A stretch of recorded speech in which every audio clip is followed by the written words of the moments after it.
ከአርትስ ቴሌቪዥን አርዕስተ ዜናዎችን እንሆ።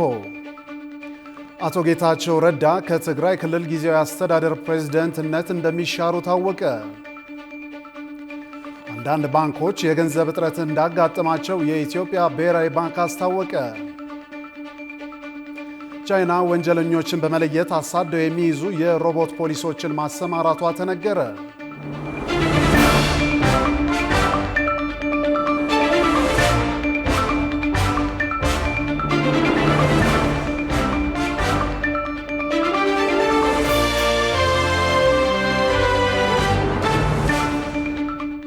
የክብር ሰላምታችን በያላችሁበት ይድረስ። ይህ ከአርትስ ቴሌቪዥን የሚተላለፍላችሁ የዜና ወጃችን ነው። በዓለማችንና በሀገራችን በርካታ ጉዳዮች ተከስተዋል። እኛም ከዓለም ዙሪያና ከሀገር ውስጥ የመራረጥንላችሁ መረጃዎች ይዘን ቀርበናል። ከዜናዎቹ ጋር አምላክ ኃይለ ዓለማየሁ አብሬያችሁ ቆይታ አድርጋለሁ። አብሮነታችሁ አይለየን።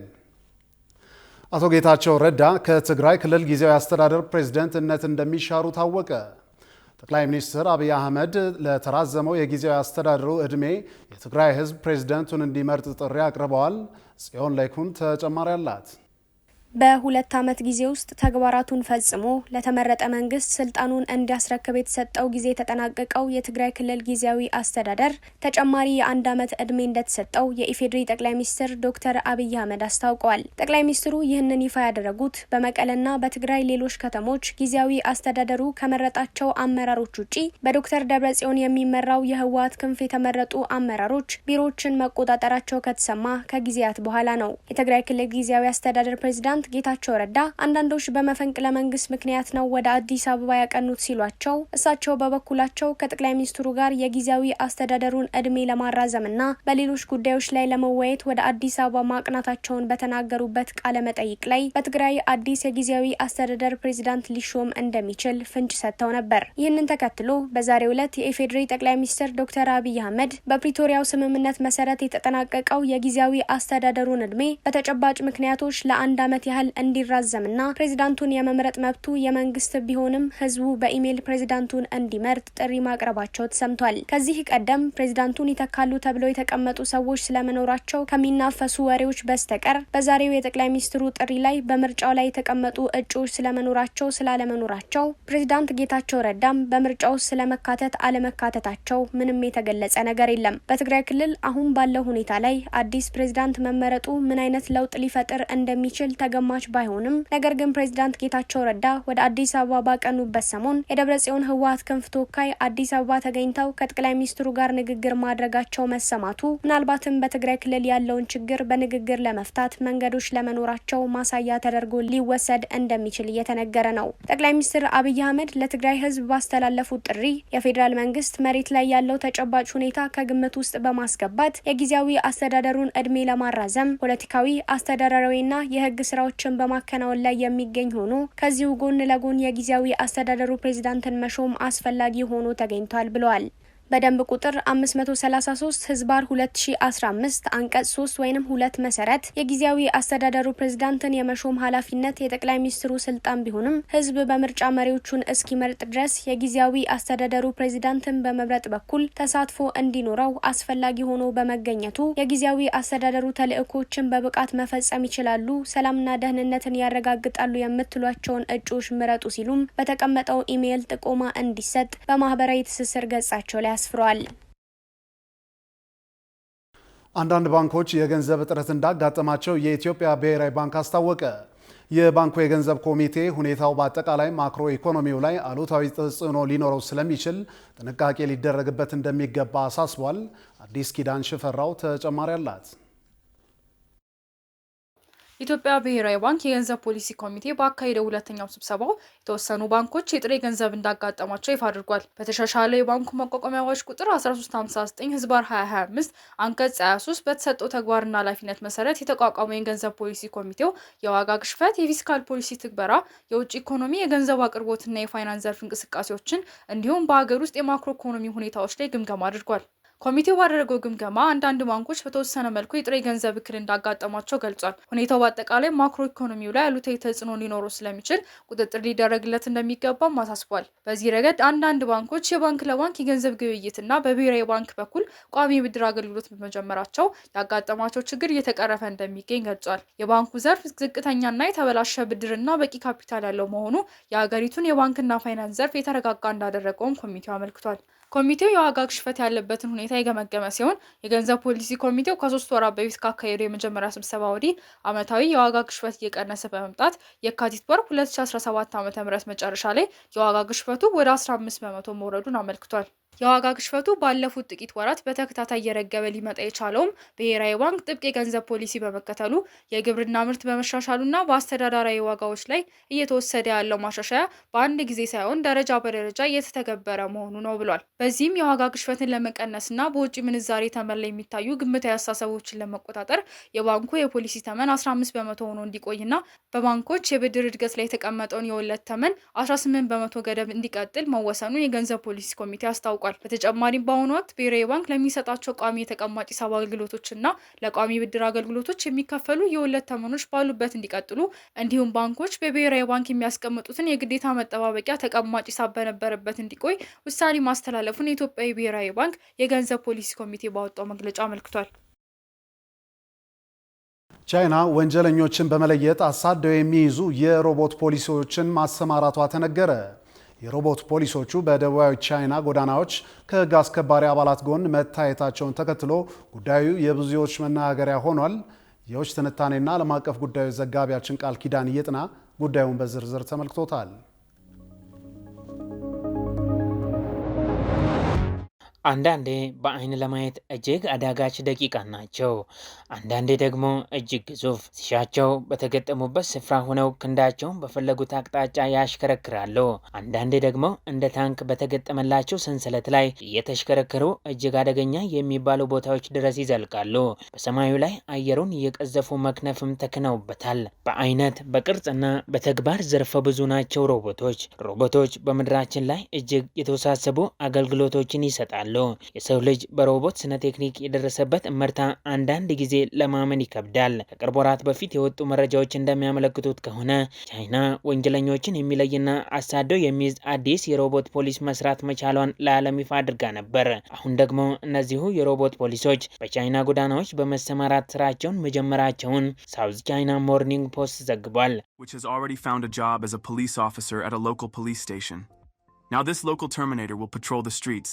And in case of violations, ወንጀለኞችን የመለየትና እንዳይንቀሳቀሱ የማድረግ ልዩ ብቃት ተከናዋል የተባሉት እነዚህ የሮቦት ፖሊሶች በደቡባዊ ቻይና ከተሞች ከፖሊሶች ጎን ሲጓዙ የታዩ ሲሆን ከዚህ ባለፈም ከኃላፊ አግዳሚው ጋር ሰላምታ ሲለዋወጡ መታየታቸው የበርካቶችን ትኩረት ስቧል። ቁመታቸው 1.38 ሜትር የሚረዝሙት እነዚህ የሮቦት ፖሊሶች 40 ኪሎ ግራም ይመዝናሉ የተባለ ሲሆን እያንዳንዳቸው 12000 አሜሪካን ዶላር ያወጣሉ ተብሏል። በሰው ሰራሽ አስተውሎት የሚንቀሳቀሱ ካሜራዎቻቸው በዙሪያቸው ያሉ ሁከቶችን ወይም ያልተለመዱ እንቅስቃሴዎችን ለይተው እንዲያውቁ ያስችላቸዋል የተባለ ሲሆን ፊት መለያ ሶፍትዌራቸው ደግሞ የጠፉ ወንጀለኞችን ፊታቸውን እስካን በማድረግ ብቻ በቀላሉ ማግኘት እንደሚያስችላቸው ተመላክቷል። እዚያም ሌሎች ሮቦቶችን ወይም የሰው ሕግ አስከባሪዎች እንዲደርሱላቸው ጥሪ በማስተላለፍ ተጠርጣሪዎችን በማሳደድ ገጭቶ በመጣል ወይም የተገጠመላቸውን የመረብ ሽጉጥ በመተኮስ ተፈላጊው ሰው እንዳይንቀሳቀስ አስሮ መያዝ የሚያስችል አቅም አላቸው ተብሏል። የሮቦት ፖሊሶቹ በቻይና ጎዳናዎች ቅኝት ሲያደርጉ የሚያሳዩ ተንቀሳቃሽ ምስሎች በማህበራዊ የትስስር ገጾች ላይ በስፋት መጋራታቸውን ተከትሎ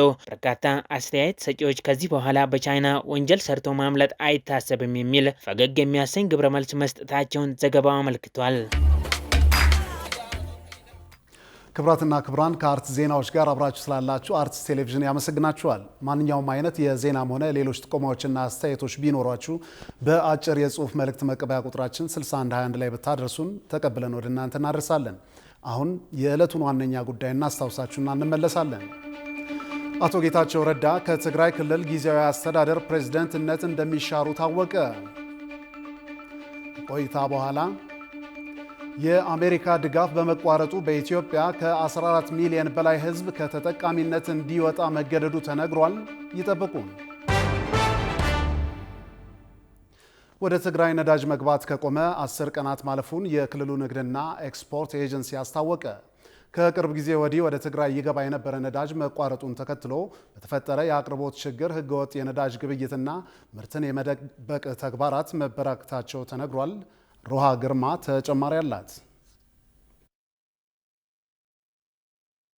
የትግራይ ክልል ንግድና ኤክስፖርት ኤጀንሲ ለፌዴራል ንግድና ቀጠናዊ ትስስር ሚኒስቴር ለነዳጅና ኢነርጂ ባለስልጣን እንዲሁም ለኢትዮጵያ ነዳጅ አቅራቢ ድርጅት በጻፈው ደብዳቤ ከመጋቢት 6 ቀን 2017 ዓ.ም ጀምሮ ወደ ትግራይ ክልል የተጫነ ነዳጅ አለመኖሩን አስታውቋል። በደብዳቤውም የትግራይ ህዝብ ዕለታዊ ኑሮውን የሚመራበት ሁሉን አቀፍ ማህበራዊና ኢኮኖሚያዊ እንቅስቃሴ የሚካሄድበት ብሎም ከደረሰበት ዘርፈ ብዙ ችግር ወጥቶ የዳግም ግንባታ ስራዎቹን ለመስራት አስፈላጊ የሆነው ነዳጅ ወደ ትግራይ ክልል ከጥር 2017 ዓ.ም ጀምሮ መጠኑ የቀነሰ መሆኑን በማንሳት መፍትሄ እንዲሰጥበት በተደጋጋሚ ሲጠይቅ መቆየቱን ገልጿል። ሆኖም ግን ለረጅም ጊዜ በክልሉ የሚገባው የነዳጅ መጠን መቀነሱ ሳያበቃ ባለፉት 10 ቀናት ሙሉ በሙሉ ወደ ትግራይ የሚጫን ነዳጅ ቆሟል ሲል ነው የክልሉ ንግድና ኤክስፖርት ኤጀንሲ ያስታወቀው።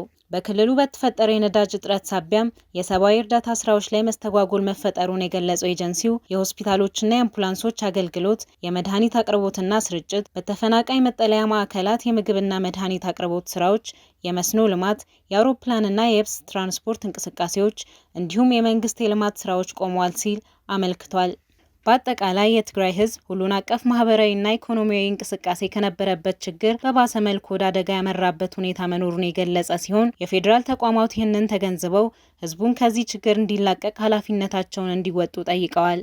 በተያያዘ ዜናም ወደ ትግራይ ይገባ የነበረው ነዳጅ መቆራረጡን ተከትሎ በተፈጠረው የአቅርቦት ችግር ህገወጥ የነዳጅ ግብይትና ምርትን የመደበቅ ተግባራት መበራከታቸውን የመቀለ ከተማ ምክትል ከንቲባ የሆኑት አቶ ኤልያስ ካሳይ ገልጸዋል። ይህንን ተከትሎም በመቀለ ከተማ 4 ክፍለ ከተሞች በተደረገ ድንገተኛ ፍተሻ 17000 ሊትር በህገወጥ መንገድ የተከማቸ ነዳጅ በቁጥጥር ስር መዋሉን ምክትል ከንቲባው ተናግረዋል።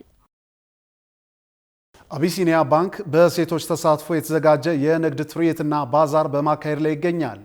አቢሲኒያ ባንክ ሴት ስራ ፈጣሪዎችን ለማበረታታት በሚል ያዘጋጀውን የንግድ ትርኢትና ባዛር የባንኩ የስራ አመራሮች እንዲሁም ጥሪ የተደረገላቸው እንግዶች በተገኙበት በኤግዚቢሽን ማዕከል በይፋ አስጀምሯል። በዝግጅቱም ላይ ከ100 በላይ ሴቶች የሚመሩት የተለያዩ የንግድ ስራዎችን ያካተተ እንደ ፋሽን፣ ግብርና፣ የውበት መጠበቂያና የእጅ ስራዎች ያሉ ቁሳቁሶች ለሽያጭና ለእይታ ክፍት ተደርገዋል።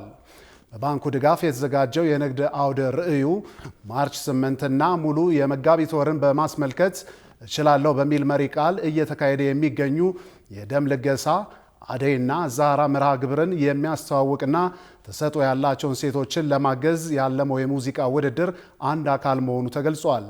ሴት ስራ ፈጣሪዎች ምርቶቻቸውና አገልግሎቶቻቸውን እንዲያስተዋውቁበትና የገበያ ትስስርን እንዲፈጥሩበት ያስችላቸዋል የተባለው ይህ የንግድ ትርኢትና ባዛር ከመጋቢት 16 እስከ መጋቢት 18 ቀን 2017 ዓ.ም ድረስ ለ3 ተከታታይ ቀናት የሚቆይ እንደሆነ ተጠቁሟል። በተጨማሪም ባንኩ በሴቶች የሚመሩ የንግድ ስራዎችን ለመደገፍና የሴቶችን የኢኮኖሚ ተሳትፎ ለማበረታታት ከዚህ በፊት ከዋስትና ነፃና በዝቅተኛ ወለድ የቀረበ ለሴት ስራ ፈጣሪዎች 55 ሚሊዮን ብር ብድር መስጠቱን አስታውሷል።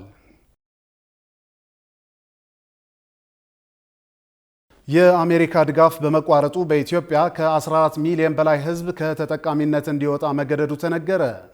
የኢትዮጵያ ቀይ መስቀል ማህበር በኢትዮጵያ ከ14 ሚሊዮን በላይ ሕዝብ ተጠቃሚ የሚያደርጉና 63 ሚሊዮን ዶላር በጀት ተይዞላቸው የነበሩ ፕሮጀክቶችን ለማስቀጠል ለተቋሙ ደብዳቤ ጽፎ ምላሽ እየጠበቀ እንደሚገኝ ተገልጿል። ተጨማሪ አለን። የአሜሪካ ዓለም አቀፍ ድርጅት ዩኤስኤይድ ሲያደርግ የነበረውን ድጋፍ ማቋረጡን ተከትሎ ኢትዮጵያን ጨምሮ ሌሎቹ የድጋፉ ተጠቃሚ የሆኑ ሀገራት በተለያየ መንገድ የፈጠረባቸውን ክፍተቶች ሲገልጹ ይስተዋላል። ከዚሁ የድጋፉ መቋረጥ ጋር ተያይዘው በሀገራችን በዘርፉ ላይ የተሰማሩ ከ80 በላይ ድርጅቶች ስራ ማቆማቸውንና በብዙ ሺዎች የሚቆጠሩ ዜጎች ለባሰ የረሃብ ችግር እየተጋለጡ እንደሚገኙ ሲገለጽ መሰንበቱን በክስተቱ ተፈጥሯል ከተባሉ ክፍተቶች መካከል ተጠቃሽ ናቸው። የዩኤስኤይድ ድጋፍ መቋረጥ በርካታ ስራዎችን እንዳስተጓጎለበት የሚገልጸው የኢትዮጵያ ቀይ መስቀል ማህበርም ከ14 ሚሊዮን በላይ ሕዝብ ተጠቃሚ ያደርጋሉ ያላቸውንና 63 ሚሊዮን ዶላር በጀት የተያያዘላቸው ፕሮጀክቶች በመሰረዛቸው እየጨመረ ያለውን የሰብአዊ መብት ፍላጎት ማሟላት እንዳልተቻለ ገልጿል። የዩኤስኤይድ ድጋፍ መቋረጥ ሲወሰን በዚህ ደረጃ እክል ይፈጥራል ተብሎ እንዳልታሰበ የገለጸው ማህበሩ ፕሮጀክቶቹን ለማስቀጠል ለተቋሙ ደብዳቤ ጽፎ ምላሽ እየጠበቀ እንደሚገኝ ማስታወቁን ሪፖርተር ዘግቧል። ማህበሩ ስለ ፕሮጀክቶቹ ሲያብራራም አንዱ ፕሮጀክት ከቅድመ ዝግጅት አንስቶ ያለውን የጤና አጠባበቅ ስርዓት ለማሻሻል ያተኮረ መሆኑን ጠቁሞ ሌላኛው አማራና ኦሮሚያን ጨምሮ ለ4 ክልሎች የጤና ተቋማትን አገልግሎት አሰጣጥን ለማሻሻል የቁሳቁስ ብሎም ሌሎች ድጋፎችን ለማድረግ ያለመ እንደነበር አመላክቷል። በከፊል እንዲቋረጥ የተደረገው ሶስተኛው ፕሮጀክት ደግሞ ለ1 ዓመት የሚዘልቅና የድንገተኛ ጊዜ አደጋን ለመከላከል ያስችላል ተብሎ የታቀደበት እንደነበረ ነው የተገለጸው።